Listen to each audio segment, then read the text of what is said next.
Hello everyone. आज हम UPSC mains के जीएस 1 के सिलेबस में एक टॉपिक है सोसाइटी। आज हम वो देखने जा रहे हैं।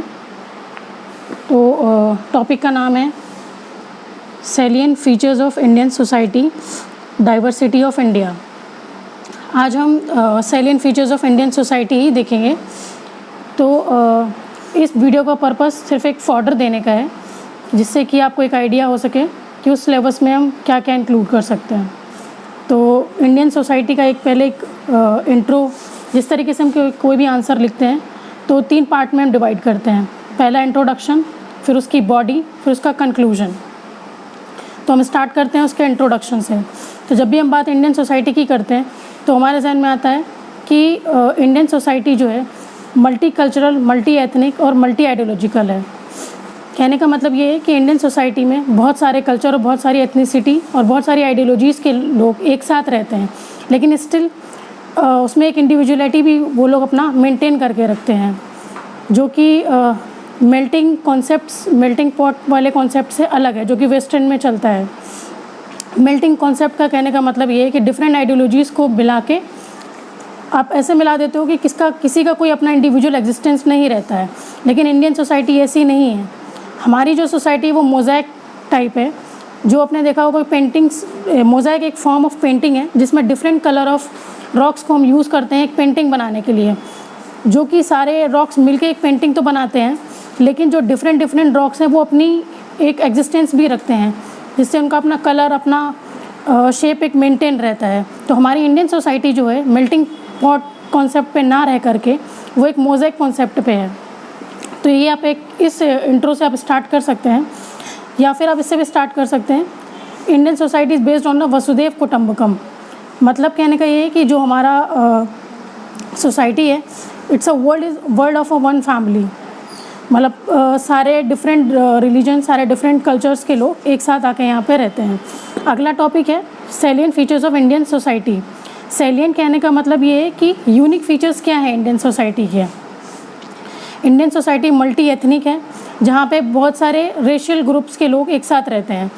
तो यहाँ पे हमें ये जानना है कि रेशियल और एथनिक का डिफरेंस क्या है। रेशियल से कहने का मतलब ये होता है कि डिफरेंट जो रेशियल के बेसिस पे कि लोगों का अपीयरेंस देखने मात्र से ही समझ में आता है कि वो लोग कहाँ से बिलोंग करते हैं। जैसे एशिया के लोग अलग से पता चलते हैं, अमेरिका के लोग अलग से पता चलते हैं, सेंट्रल एशियन के लोग मात्र अपीयरेंस से ही आप उनको समझ सकते हैं कि वो किस रीजन से बिलोंग करते हैं। फिर है अगला मल्टीलिंगुअल सोसाइटी। इंडियन सोसाइटी में हमारे बहुत से लैंग्वेज को बोलने वाले लोग रहते हैं। जैसे हमारा कॉन्स्टिट्यूशन भी 22 लैंग्वेजेस को सपोर्ट करता है, जिसको हम शेड्यूल्ड लैंग्वेज बोलते हैं। उसके अलावा भी बहुत सारे ट्राइबल्स लोग हैं जो अलग अपनी लैंग्वेज बोलते हैं, जो कि कॉन्स्टिट्यूशन उसको शेड्यूल्ड लैंग्वेज में नहीं रखता है, लेकिन फिर भी बहुत सारी लैंग्वेजेस जो ट्राइबल्स वाले लोग बोलते हैं। अगला है मल्टी क्लास सोसाइटी, जो कि बेस्ड होती है on the basis of birth, on the basis of social और फाइनेंशियल। बर्थ के बेसिस पे आपको पता है कि Indian society various caste system में डिवाइड है, जो कि ब्राह्मणिकल है, क्षत्रिय, वैश्य, शूद्र। लेकिन अभी के दौर में आप देख रहे हैं कि लोअर कास्ट वाले लोग भी अपनी इकोनॉमिक या फाइनेंशियल वगैरह इम्प्रूव करके भी अपने लोअर लेडर से हायर लेडर की तरफ शिफ्ट हो रहे हैं, जिसको हम संस्कृताइजेशन बोलते हैं। अगला है पैट्रियार्कल सोसाइटी। पैट्रियार्कल कहने से मतलब ये है कि जहाँ पे जिस भी फैमिली में मेल जो हमारा एल्डेस्ट मेंबर रहेगा उसकी ज़्यादा पावर होती है, उसका ज़्यादा स्टेटस होता है इन कंपैरिजन टू वुमेन। अगला है यूनिटी इन डाइवर्सिटी। अगला है को existence of traditionalism and modernity. Traditionalism से मतलब ये है कि जहाँ पे लोग अपनी जो ट्रेडिशनल वैल्यू है उससे स्टिक रहते हैं, उसी को अपहोल्ड करके रखते हैं। वहीं दूसरी तरफ मॉडर्निटी जो है वो ट्रेडिशनलिज्म को क्वेश्चनिंग करती है on the basis of scientific rationality. अगला है balance between spiritualism and materialism. फिर है बैलेंस बिटवीन इंडिविजुअलिज्म और collectivism, blood and kinship ties, caste system और रिलीजियस प्लूरलिज्म। अब हम आगे डील करते हैं इन सारे टॉपिक से। जैसे कि मैंने पहले बोला कि पैट्रियार्कल सिस्टम क्या होता है, जहाँ पे मैन जो है ज़्यादा पावर एंजॉय करते हैं इन विद द वुमेन। अब यहीं पे कुछ कुछ टर्म हैं जो रिलेटेड हैं पैट्रियार्कल से। तो जैसे पैट्रियार्कल का अगर हम बात बोले तो बेसिकली हम इसको सेपरेट करते हैं पैट्रीलिनियन या पैट्रीलोकल। तो डिफरेंस क्या है? पैट्रियार्कल का मतलब होता है जहाँ पे मैन का पावर एंड अथॉरिटी रहता है फैमिली में, वही डिसाइड करता है कि फैमिली में क्या होना है क्या नहीं। डिसीजन मेकिंग पावर जो होती है वो मैन के ही पास होती है। अगला कॉन्सेप्ट है पैट्रीलिनियन।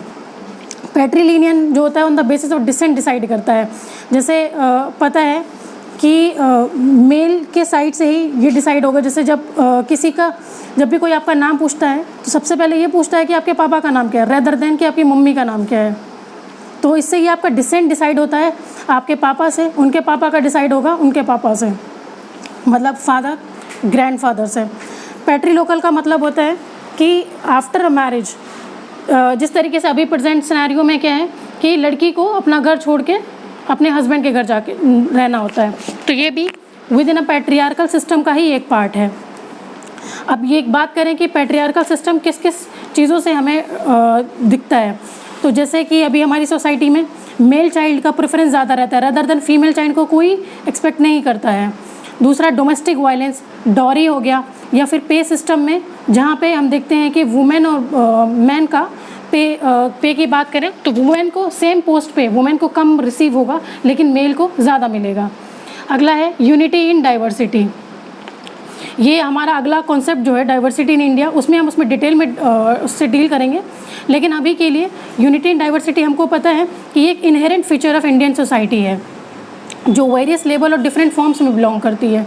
फॉर्म्स में कहने का मतलब ये हो गया on the basis of religion, culture और कास्ट।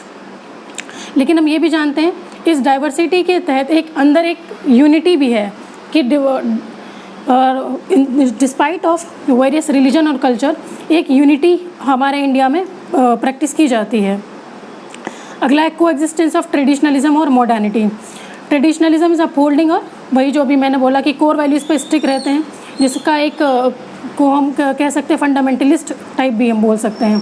अब मॉडर्निटी जो होती है वो जनरली क्वेश्चनिंग करती है ट्रेडिशन को on the basis of rational thinking, social, scientific और टेक्नोलॉजिकल प्रोग्रेस। अगला है बैलेंस बिटवीन स्पिरिचुअलिज्म और मटेरियलिज्म।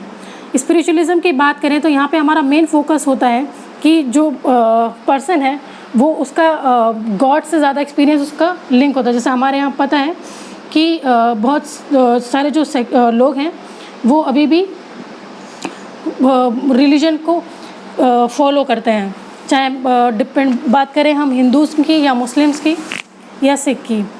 एकदम ही हमारा वेस्टर्न सोसाइटी नहीं है जहाँ हमने रिलीजन को एकदम अलग करके रखा है। अगला है modernity, tendency to consider material position, जहाँ पे हम लोग फिजिकल कंफर्ट उन सब की बात करते हैं। लेकिन इंडिया में क्या है, इन दोनों चीज़ों का लिंक मिलता है रदर देन कि सिर्फ स्पिरिचुअलिज्म या मटेरियलिज्म।